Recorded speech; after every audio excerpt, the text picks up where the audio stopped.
Hello, everyone. Once again, this is Dare to Speak. I wanted to make something clear on the subject of human abductions by aliens. And it's a very touchy thing, what I'm about to say. I know that there's a lot of people that claim, well, I'm just going to talk about the ones that are genuine, or whatever, the people that actually have been abducted by aliens, who went through mental and physical torture and things like that, emotional and whatnot. Why do they suffer so much?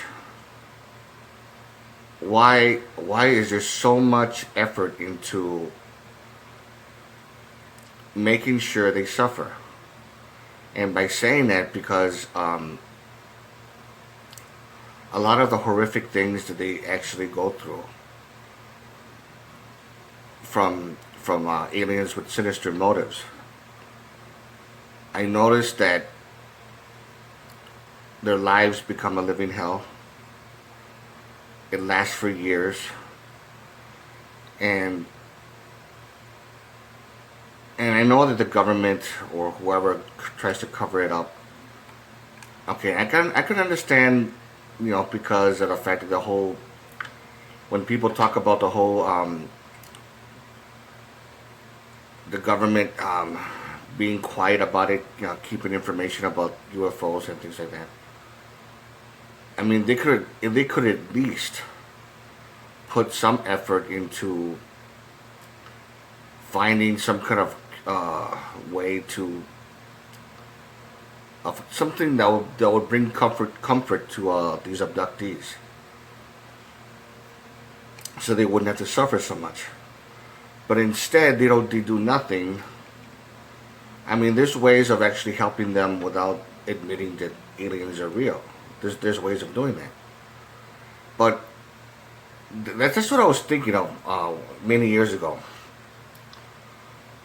But recently, for the past couple of years up until now, I realized that there's a very strong necessity for abductees to suffer and to continue suffering more and more, and having their lives become a living hell. The worse they get, the better it is for them, or for whoever stands to gain from it. Because the more they suffer, the more negative energy comes out, and it has to be, and is fed off from the aliens, with the sinister motives, these sinister intrusive aliens. And the reason why I suspect that very much, if the phenomenon is real, is because there was, in 1951, there was something called the Greada Treaty, and it was a secret meeting with the government and the president at that time, which is Dwight D. Eisenhower,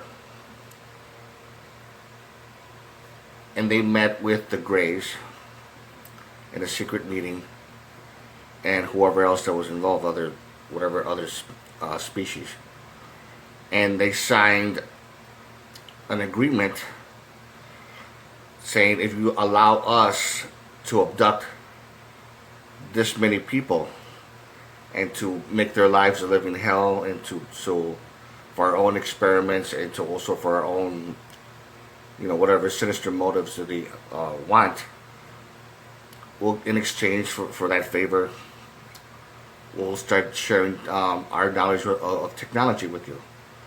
So they agreed to it, and they signed it. And of course, their agreement, aside from that, is also to make sure that no one finds out about the existence of aliens and UFOs, and about the abductions. So in 1951, it was signed and agreed. and then the aliens started to abduct people, experiment on them, and torture them in many different ways. Well, the government knew about it and kept silent. In 1972, I believe, or 1979, I'm not really sure of the year, but it was in the 70s. The Greys didn't respect the treaty, and then they started to abduct more people than agreed. And they're like, I don't give a fuck. The fuck are you gonna do? You know, because they have all their highly advanced technology. So basically the government, our own government, got fucked over, and there was very little we can do about it. Now that's what I understood according to these sources that I found out. It's very sad and it's very fucked up, you know.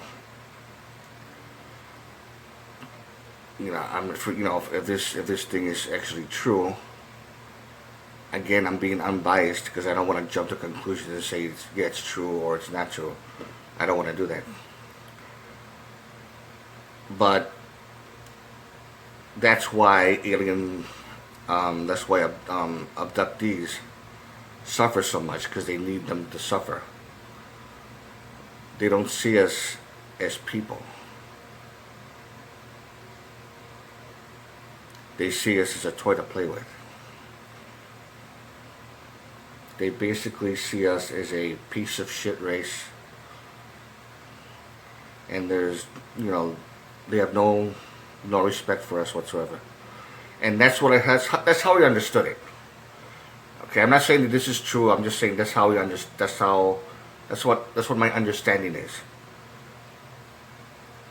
So, any questions, any comments? You know what to do, the whole whatever stuff. So, and again, to all of you, this is Dare to Speak. Take care.